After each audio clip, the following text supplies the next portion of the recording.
Oke teman-teman, kembali lagi di konten Ivan Studio Webcam bersama Ivan, pianis sang engineer kubis yang paling mantap, paling top, nomor 1 hanya di Ivan Studio, dan selalu salam berkarya aja dulu.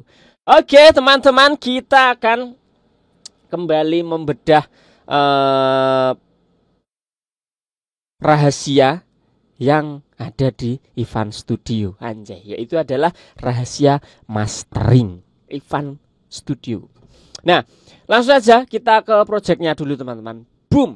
Nah, di sini aku akan menunjukkan nanti ya beberapa change atau proses-proses plugin-plugin apa saja yang dipakai ketika aku itu melakukan mastering teman-teman. Nah, sekali lagi sama seperti video yang vocal chain kemarin yang sudah nonton, yang belum nonton coba berkunjung dulu ke sana. Nah, pesanku satu teman-teman, jangan dihafalkan pluginnya yang pertama, jangan dihafalkan settingannya, kemudian jangan menghafal urutannya. Tapi yang perlu kalian tangkap dari video ini adalah tujuannya, goalsnya. Aku akan menjelaskan kenapa aku menggunakan plugin A, tujuannya apa, kenapa aku menggunakan plugin B, tujuannya apa, goalsnya apa, hasilnya seperti apa. Begitu ya teman-teman. Jadi tidak usah lama-lama, langsung saja kita praktekkan. Nah, di sini aku ada satu sampel coveranku sebenarnya yang sudah lama teman-teman. Nah, ini dia audionya. Sudah adakah yang gantikanku, yang khawatirkanmu setiap waktu, yang cerita tentang apapun sampai hal-hal tak perlu kalau bisa. Nah, kayak gitu. Terus setelah di mastering akan menjadi seperti ini. Sudah adakah yang gantikanku, yang khawatirkanmu setiap waktu, yang cerita tentang apapun sampai hal-hal tak perlu kalau bisa jangan buru-buru, kalau bisa jangan ada dulu. Nah, kayak gitu. Secuplik aja gitu ya. Nah, sekarang kita akan buka proses masteringnya apa saja. Nah, ini dia. Di sini kita bedah satu-satu, kita nyalakan satu-satu. Yang pertama, aku menggunakan Gullfoss, teman-teman.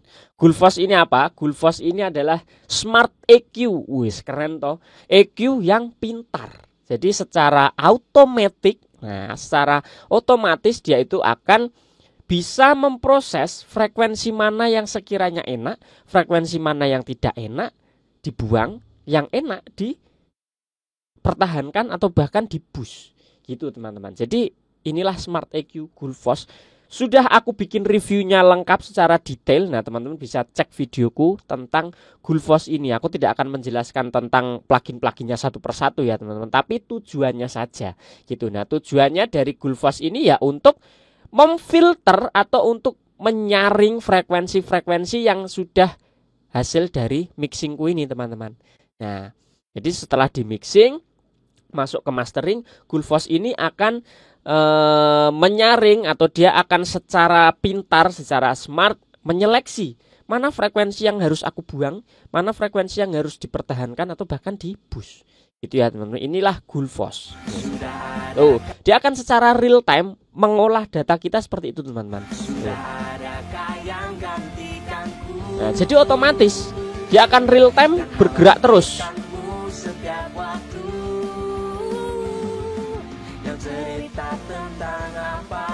Nah, dia akan dinamis seperti itu terus, bergerak-gerak terus mengikuti dari audio yang kita putar. Gitu, makanya disebut Smart EQ. Nah, apa saja Smart EQ ada banyak teman-teman, kalian bisa googling, bisa searching.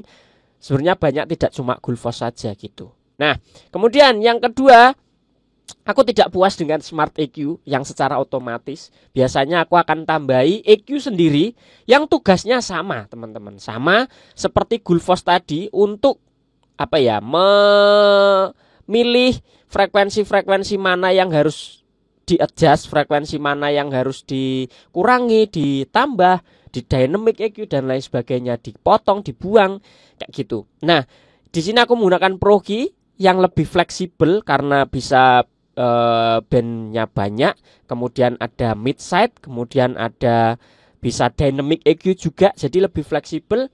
Di sini hanya untuk menyempurnakan. Sekiranya yang memang Gullfoss ini tadi sudah proses, tapi aku merasa masih ada yang perlu di-adjust nih, gitu teman. Nah sekali lagi, settingan EQ ini tidak bisa kalian hafalkan. Oh tidak bisa, di sini ada 70-nya di low, di dynamic. Oh di sini ada di 1000-nya di boost dan lain sebagainya. Ini tidak bisa kalian hafalkan teman-teman, karena data audio kita pasti berbeda.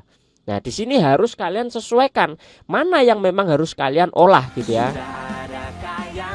Nah gitu ya. Aku tidak akan menjelaskan secara detail lagi karena aku hanya akan menjelaskan chainnya saja teman-teman. Apa saja sih kalau mastering itu prosesnya gitu.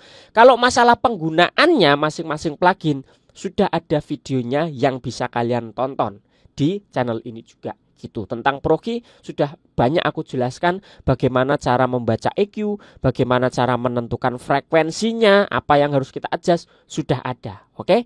Nah, kurang lebih seperti ini. Ini aku low cut di side-nya, kemudian di high-nya aku juga high cut di 16.000 tapi di bagian mid-nya ya supaya tidak harsh, dan titik-titik yang lainnya ini ya untuk intinya membersihkan dan membentuk karakter yang aku inginkan. Itu teman-teman. Nah, kemudian plugin yang ketiga ada NLS channel. Di sini sebagai saturation teman-teman atau sebagai preamp gitu ya, di mana di sini tadi sudah banyak pemotongan, sudah banyak pengurangan atau pembuangan frekuensi, di Gullfoss juga seperti itu, disaring-saring kan sudah bersih. Gitu kan. Nah, maka saturation di sini untuk memperkuat kembali frekuensi-frekuensi yang enak-enak, asik yang enak-enak. Jadi harmonic saturation gitu, karena frekuensinya sudah bersih, maka ketika kita sikat dengan saturation itu akan semakin enak, karakternya semakin dapat lagi. Tapi kalau di awal tadi tidak dibersih-bersihkan dulu, kemudian kita langsung pakai saturasi, maka frekuensi-frekuensi yang kotor atau frekuensi sampah yang tidak enak akan ikut kebus oleh preamp yang kita pakai atau saturation yang kita pakai. Nah, maka sebelumnya ini tadi harus dibersih-bersihkan dulu. Nah, tujuannya begitu ya, teman-teman. Tujuannya Gullfoss dan Pro Key seperti itu, supaya kena saturation di selanjutnya itu frekuensinya benar-benar clear. Ya, clear. Kemudian yang berikutnya yang keempat, setelah smart EQ bersih-bersih kemudian saturation, biasanya aku stop dulu atau aku batasi dulu dengan kompresi. Nah, jadi maksudnya kompresi itu adalah tujuannya di sini ya untuk mengeglu dulu proses yang di atas tadi. Ada smart EQ, ada filter, ada saturasi. Itu aku bungkus dulu dengan kompresor, di mana tugasnya kompresor ini selain untuk ngeglu atau ngelem untuk membungkus, yaitu sekaligus untuk coloring juga, untuk menambah saturasi juga, karakternya tambah dapat lagi, tambah tebel lagi, tambah padat lagi. Itu teman-teman ya, maka digunakanlah kompresor ini sedikit saja teman-teman. Nih. Nah, 1, 2, 3 dB lah. Rata-rata 1-2 dB. Nah, tipis. Tipis saja, dikit-dikit, karena ya itu tadi hanya untuk ngelem. Nah, lem itu kan hanya perlu tipis-tipis saja. Kalau memang lemnya bagus, kuat, teman. Asik gitu ya. Pakai lem super setetes aja pasti merekatnya kuat. Begitu juga dengan kompresor ini. Puichild ini sangat-sangat mantap sekali, maka perlu sedikit aja sudah jos. Gitu. Nah, baru setelah dibatasi, setelah kita tutup ibaratnya proses yang awal tadi, nah baru aku buka lagi nih proses selanjutnya, saturasi. Gitu kan. Jadi aku tambah lagi harmonic saturation biar berkarakter. Sekali lagi, jangan dihafalkan. Apalagi settingannya. Sesuaikan dengan data kalian. Tapi ini bisa menjadi referensi. Kalian bisa coba-coba, oh oke, saturasi, pakai kompresor, pakai filter, pakai EQ dan lain sebagainya bisa kalian praktekkan. Tapi settingannya jangan dihafalkan. Harus kalian sesuaikan dengan audio kalian, gitu ya. Nah di sini aku pakai X saturator dari SSL, saturasinya apapun bebas, tipis juga teman-teman. Ini off, ini on.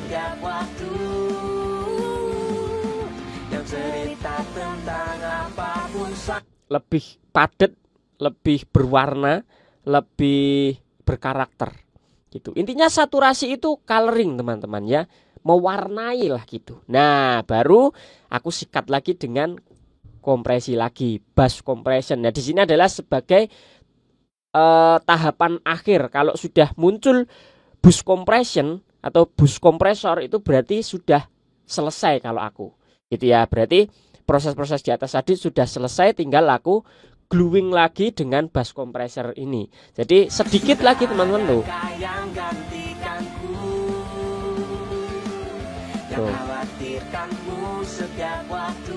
Tipis banget, lebih tipis dari yang kompresor yang pertama tadi gitu. Nah untuk attack-nya biasanya aku di 10 milisecond atau 30 milisecond, pokoknya attack-nya lambat. Kemudian rilisnya aku bikin auto.